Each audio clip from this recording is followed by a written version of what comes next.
adalah terjadi pembangkangan publik atau kemudian perlawanan yang dilakukan oleh massa untuk menunjukkan ketidakpuasannya pada apa yang menjadi keputusan para elit.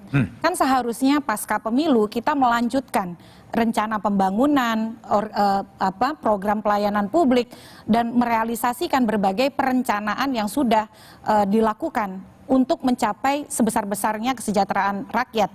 Tapi kan ketika masyarakat melihat betapa disparitas hukum begitu luar biasa, apa yang menjadi kehendak konstitusi, apa yang menjadi kehendak publik, pertama pasti akan ada gerakan yang tidak percaya pada konstitusionalitas dan legitimasi pilkada serentak 2024. Dan saat ini saja sudah muncul, kalau ini terus terbiarkan, ada gerakan-gerakan yang akan melakukan boikot terhadap pilkada serentak 2024. Dan itu buruk sekali. Buruk bagi pemerintahan Jokowi yang akan mengakhiri periode keduanya. Yang kedua juga buruk bagi kepemimpinan yang baru, yang mestinya pilkada serentak ini adalah agenda politik terbesar yang akan dikelola oleh Presiden Prabowo ketika selesai dilantik 20 Oktober. Yang paling mengkhawatirkan adalah ketika publik, masyarakat itu sudah mengabaikan hukum, sudah tidak peduli lagi pada proses ketatanegaraan kita, maka ketatanegaraan kita akan amburadul, akan kacau balau. Akan kacau balau. Bung Hendarsam, jadi kalau memenai tes konstitusi putusan MK final dan mengikat dalam perspektif Anda seperti apa sih? Jadi saya gini aja, ini kan closing statement ya. Ya. Bahwa pertanyaan saya itu tadi. Ya, bahwa kita itu harus adil juga. Harus adil, oke. Harus adil dalam berpikir, ya kan. Walaupun positioning kita mungkin berbeda, tapi harus adil. Komparasi bahwa putusan MK 90 yang meloloskan Mas Gibran dengan putusan MK nomor 60 yang saat ini, kita kan harus melihatnya juga secara adil juga. Jangan ketika pada saat Mas Gibran kita protes-protes seolah-olah MK nggak benar ini segala macam, kan seperti itu. Nah, ketika putusan nomor 60 ini, ya kan, wah, MK adalah guardian of constitution dan lain sebagainya. Ini kan menunjukkan bahwa ada emosi dan keberpihakan, ya kan, yang ada dalam situ. Udahlah, kita harus adil juga dalam berpikir. Itu satu. Kan kalau saya juga mau melihatnya dari sisi yang lain seperti tadi, saya cuma mention satu aja kok. Kenapa sih harus ada tendensi dalam pertimbangan hukumnya bahwa MK ini memberikan putusan ini supaya tidak terjadi perawanan atau calon tunggal atau dengan lawan kota kosong seperti itu, ya kan. Padahal itu juga belum tentu terjadi. Jadi hal tersebut untuk mengantisipasi hal tersebut yang sebenarnya itu bukan tugas MK. Dan dilakukan di last minute, di injury time. Kalau kita mau komparasi ya, kita komparasi. Udah masuk tahapan pemilu ini loh, ya kan. Bahkan calon independen sudah dilolos, ya kan. Jadi kita harus juga adil gitu loh melihatnya. Ya memang 1, 2, 3, 4 saya sendiri di sini, keempat-empatnya emosi semua ini kan. Saya dikeroyok juga di sini kan. Tapi nggak apa-apa. Artinya apa? Ini merupakan saya juga harus meluruskan bahwa diskusi ini nggak boleh juga satu arah. Masyarakat juga nggak boleh terprovokasi, ya. Dan juga yang ribut-ribut ini kan ya yang elit-elit aja sebenarnya. Elit-elit ya? Saya ini 2019 turun ke jalan loh. Iya kan? Saya tahu itu kalau mau dengan Bang Iqbal ini nih, kita kan dulu kan itu udah memang sampai ke bawah memang gejolak itu. Kalau ini enggak, ini cuma sampai di tataran diskusi akademik kita aja seperti baik. Tapi jangan diprovokasi lah. Jangan diprovokasi. Itu aja. Baik. Jadi kami juga mengundang balik, tapi nggak ada yang datang. Bung Said Iqbal. Jadi apa sikap Anda setelah kemudian MK kemudian diedit oleh oleh Balik, dikangkangi oleh Balik? Terus mau ngapain Partai Buruh? Demo. Iya. Demo di mana? Di DPR lah. Hah? Di DPR. Besok kita demo. Lusa kita demo. Masih enggak kita demo. Kalau perlu dudukin KPU, bikin KPKPU. Udah.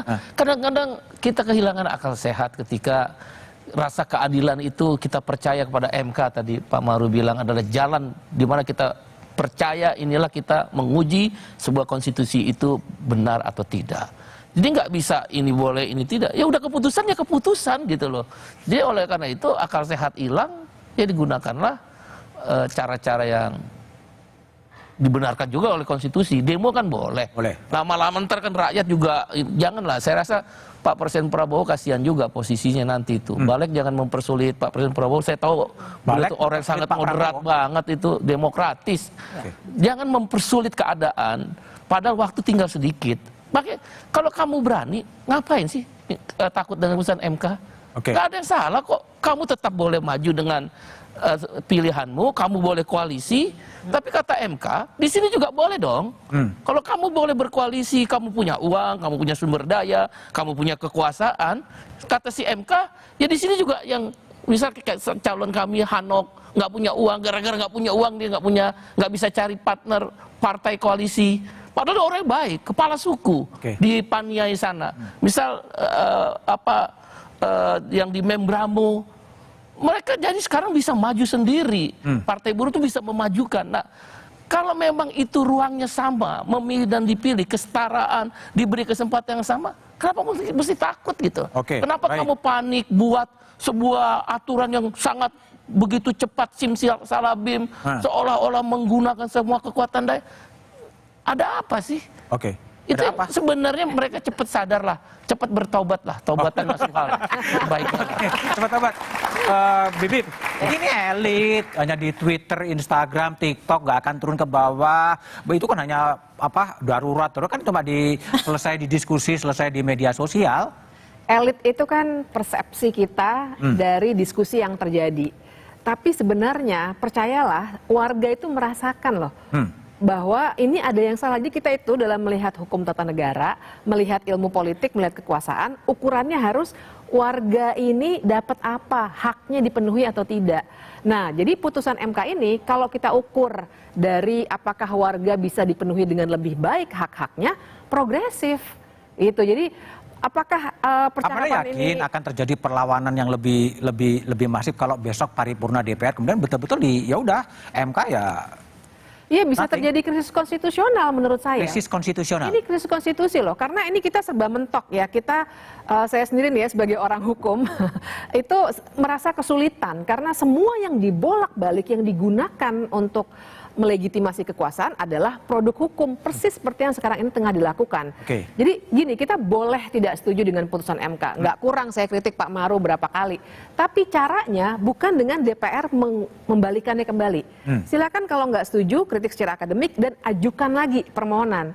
Mau dikoreksi, MK akan mengoreksi sendiri. Tapi tidak boleh dikoreksi oleh lembaga legislatif. Nah, ini yang salah sekali dan yang bikin muncul kemarahan sebenarnya adalah kita ini ya boleh disebut elit boleh, tapi kan intinya kami ini yang nggak punya kekuasaan. Yang di DPR sana yang punya kekuasaan, yang punya palu. Nah, kami itu dianggap seperti bodoh semua gitu loh. Kayak seenak-enaknya diputer-puter dan akal sehat kita diputar balikan. Misalnya pendaftaran calon, jelas-jelas pendaftaran calon. Kenapa ini jadi pelantikan? Itu kan logika dasar ya, nggak usah belajar hukum 4 tahun tuh udah tahu itu salah. Tapi kan yang malah dipilih, putusan MA aja deh, jangan putusan MK. Itu kan seperti menganggap kita semua warga ini bodoh-bodoh. Itu yang bikin sakit hati dan bikin banyak orang yang marah. Makanya muncul di Twitter, di segala macam media sosial dan mungkin akan turun ke jalan. Oke, baik Pak Maru. Prediksi Bibip bisa mengarah kepada krisis konstitusi. Mungkin terjadi.